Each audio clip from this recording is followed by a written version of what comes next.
Under the blinding lights of Las Vegas, the air felt heavier than ever, charged with tension, history, and pride. Every heartbeat echoed through the arena as Oleksandr Usyk stood still in his corner, calm as a monk, eyes locked on the man across from him, Michael Hunter, the American underdog whose dream burned hotter than the desert outside. The world saw it as a mismatch, but to Hunter, it was redemption. The bell rang, and like thunder after lightning, both men exploded into motion. Hunter came forward first, wild, hungry, unpredictable, swinging with the fury of a man tired of being forgotten. His right hand crashed into Usyk's chin, stunning the Ukrainian briefly.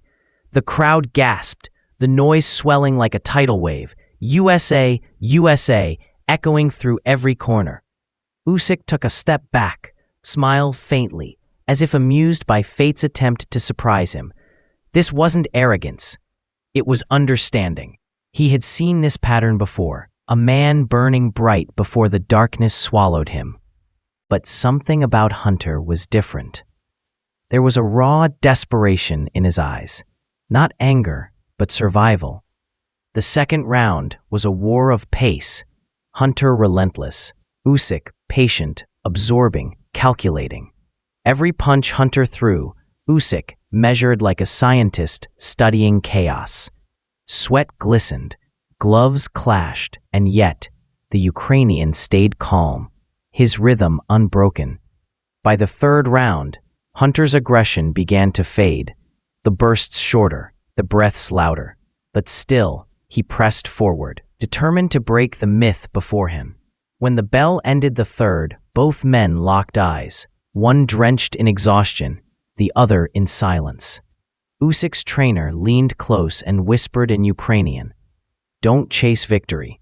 Let it come to you." Usyk nodded once, his breathing even. The storm hadn't passed, it was gathering. The crowd roared for more, unaware they were witnessing the opening of something far greater than a fight. It was destiny disguised as violence, whispering before the war truly. By round 4, the heat inside the ring had turned suffocating. Hunter's gloves dripped sweat, his arms heavy, but his will unshaken. He circled, feinted, swung, forcing Usyk to move, forcing him to feel the fire of a desperate man. But in Usyk's eyes, there was no panic, no fear, only calculation. Every movement, every breath from Hunter was being recorded, memorized, stored. Usyk wasn't reacting, he was programming. Suddenly, the rhythm shifted. Usyk's punches began to find home, not through power, but through precision. A left jab to the body, a right hook to the head, sharp, clean, surgical. Hunter stumbled backward, surprise flickering in his eyes. The crowd sensed it too, the tide turning, the hunter slowly becoming the hunted. In his corner, Hunter's coach shouted, "Don't slow down, keep the pressure." But Hunter's lungs burned like fire. He had given everything, and yet the Ukrainian machine still stood, flawless, untouchable. Round 6 began like a storm. Hunter charged again, swinging wildly, fueled by pride and pain. Usyk slipped, ducked, and countered with lightning speed. 1, 2, 3, each strike cutting through the noise. A final left cross snapped Hunter's head, and blood traced down his lip. Still, he smiled through it, whispering, "You'll have to kill me to stop me." Usyk's expression didn't change, only his voice, quiet, deadly. "Then prepare to die standing." The bell ended the round, saving Hunter again, but something unspoken had shifted. For the first time, he realized he wasn't fighting a man. He was fighting inevitability. The crowd roared, the commentators gasped, but inside the ring, there was silence. The silence of two men who knew only one would walk out unchanged.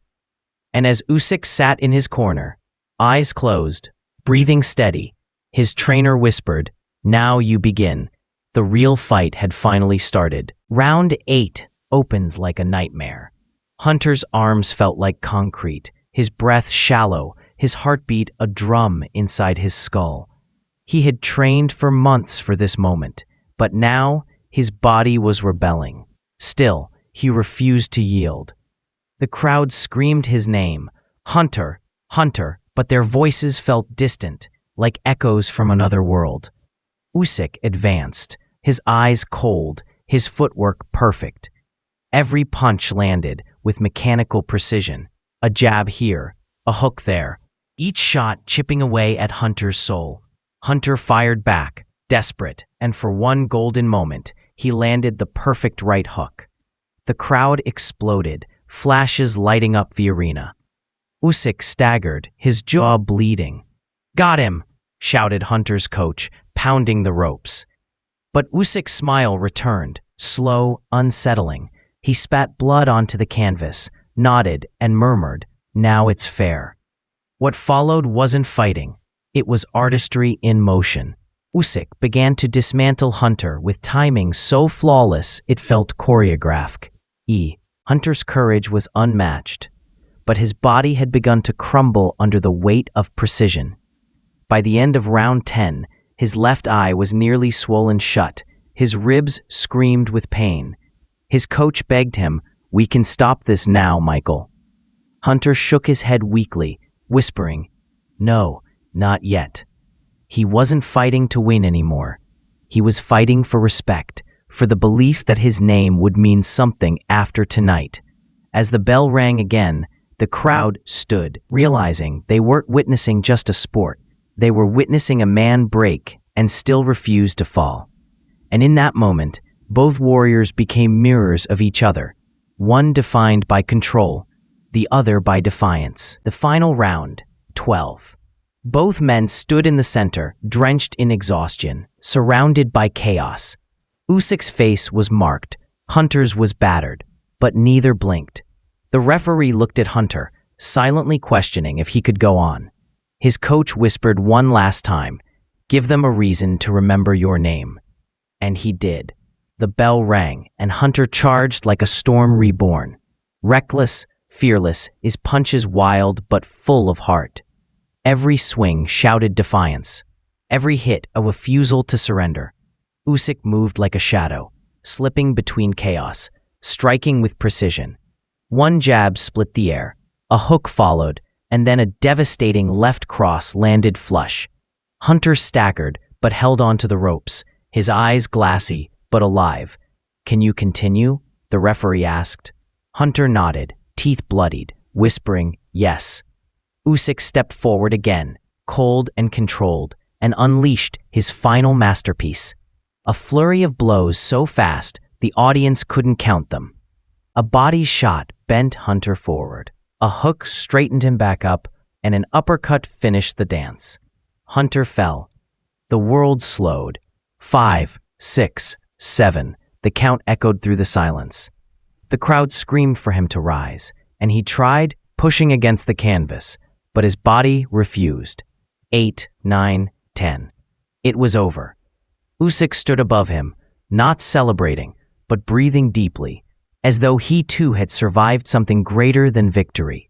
He knelt beside Hunter, placed his glove on his shoulder, and whispered something no one else could hear. Later, when asked what he said, Usyk replied softly, "He didn't lose. He reminded me why we fight." The crowd roared for both men, one victorious, the other immortal through courage. Under the blinding lights, they were no longer opponents. They were proof that even in violence, humanity survives. In the quiet